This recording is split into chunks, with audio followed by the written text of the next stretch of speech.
కేసులు బద్దలవుతున్నాయి, బౌండరీలు దాటుతున్నాయి. పూర్తి వివరాలకు చదవండి రేపటి సాక్షి దినపత్రిక. ఊపిరితిత్తుల సమస్యతో బాధపడుతూ నిన్న తుదిశ్వాస విడిచిన వామపక్ష యోధుడు సిపిఎం ప్రధాన కార్యదర్శి సీతారాం ఏచూరి పార్థవ దేహాన్ని కాసేపట్లో జేఎన్యూకు తరలించనున్నారు. అక్కడ అధ్యాపకులు, విద్యార్థులు, లెఫ్ట్ నేతలు నివాళులర్పించిన అనంతరం వసంతకుంజ్లోని ఏచూరి నివాసానికి తరలిస్తారు. అక్కడ పలువురు రాజకీయ ప్రముఖులు ఏచూరి భౌతిక కాయానికి పుష్పాంజలి ఘటించనున్నారు. అభిమానుల సందర్శనార్థం రేపు ఉదయం 11 గంటల నుంచి సిపిఎం కేంద్ర కార్యాలయంలో ఏచూరి భౌతిక కాయం ఉంచున్నారు. శనివారం సాయంత్రం 5 గంటల తర్వాత తిరిగి ఏచూరి భౌతిక కాయాన్ని ఢిల్లీ ఎయిమ్స్కు తరలిస్తారు. ఆయన కుటుంబ సభ్యులు ఏచూరి భౌతిక కాయాన్ని ఎయిమ్స్కు దానం చేశారు కాబట్టి అంత్యక్రియలు జరగవు.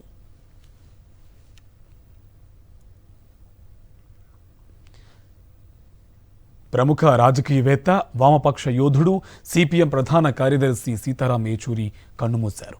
ఆయన వయస్సు 72 సంవత్సరాలు. కొన్ని రోజులుగా ఊపిరితిత్తుల ఇన్ఫెక్షన్కు ఢిల్లీ ఎయిమ్స్లో చికిత్స పొందుతున్న ఏచూరి ఆరోగ్యం విషమించడంతో తుది శ్వాస విడిచారు. ఆర్థికవేత్త, సామాజిక కార్యకర్త, కాలమిస్టుగా గుర్తింపు పొందిన సీతారాం ఏచూరి 1992 నుంచి పార్టీ పొలిట్ బ్యూరో సభ్యుడిగా ఉన్నారు. 2005 నుంచి 2017 వరకు రాజ్యసభ సభ్యుడిగా కొనసాగారు.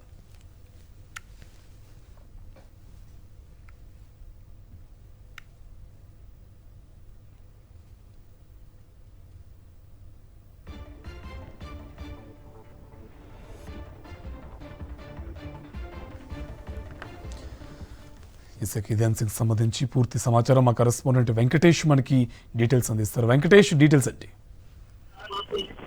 నిన్న ఎయిమ్స్ ఆసుపత్రిలో అనారోగ్యంతో చనిపోయిన సీతారాం ఏచూరి భౌతిక కాయాన్ని ఈ రోజు సాయంత్రం జేఎన్యూకు తరలిస్తున్నారు. జేఎన్యూలో విద్యార్థులు, లెఫ్ట్ నేతలు, అక్కడ ఉన్నటువంటి విద్యార్థి సంఘాల నాయకులు ఆయనకు నివాళులు అర్పిస్తారు. అనంతరం నేరుగా వసంతకుంజ్ లో ఉన్న సీతారాం ఏచూరి నివాసానికి తరలించబోతున్నారు. అక్కడ కొద్దిమంది నాయకులు ఆయనకు నివాళులు అర్పిస్తారు. రేపు ఉదయం 11 గంటల నుంచి 5 గంటల వరకు సిపిఎం ప్రధాన కార్యాలయంలో సీతారాం ఏచూరి భౌతిక కాయాన్ని ప్రజల సందర్శనార్థం ఉంచబోతున్నారు. ఈ నివాళులు అర్పించేందుకు దేశ విదేశాల నుంచి కూడా లెఫ్ట్ పార్టీకి సంబంధించినటువంటి పలువురు నాయకులు, అలాగే వివిధ దేశాలకు సంబంధించిన దౌత్యవేత్తలు కూడా వచ్చే అవకాశం ఉంది. ప్రధానంగా చైనాకు సంబంధించినటువంటి దౌత్యవేత్తలు, అలాగే కొరియాకు సంబంధించినటువంటి దౌత్యవేత్తలు, రష్యాకు సంబంధించిన వారు కూడా ఇక్కడ వచ్చేటువంటి అవకాశం కనబడుతుంది. అక్కడ ఉన్నటువంటి కమ్యూనిస్టు పాలనలో ఉన్నటువంటి దేశాలకు సంబంధించినటువంటి వివిధ నాయకులు ఈ నివాళులు అర్పించేటువంటి కార్యక్రమానికి హాజరు కాబోతున్నారు.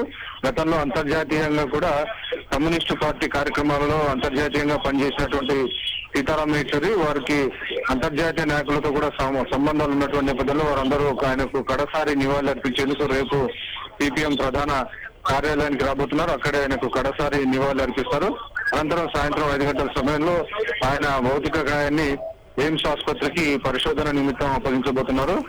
ఆయన చనిపోయిన తర్వాత తన భౌతిక దేహాన్ని రీసెర్చ్ కోసం ఇవ్వాలని సీతారాం ఏచూరి ఆఖరి కోరిక. ఆ నేపథ్యంలో ఆయన ఆఖరి కోరిక ప్రకారం ఆయన భౌతిక కాయాన్ని ఎయిమ్స్ ఆసుపత్రికి అందజేస్తున్నట్టుగా కుటుంబ సభ్యులు, పార్టీ నాయకులు వెల్లడించారు. Right, thank you Venkatesh.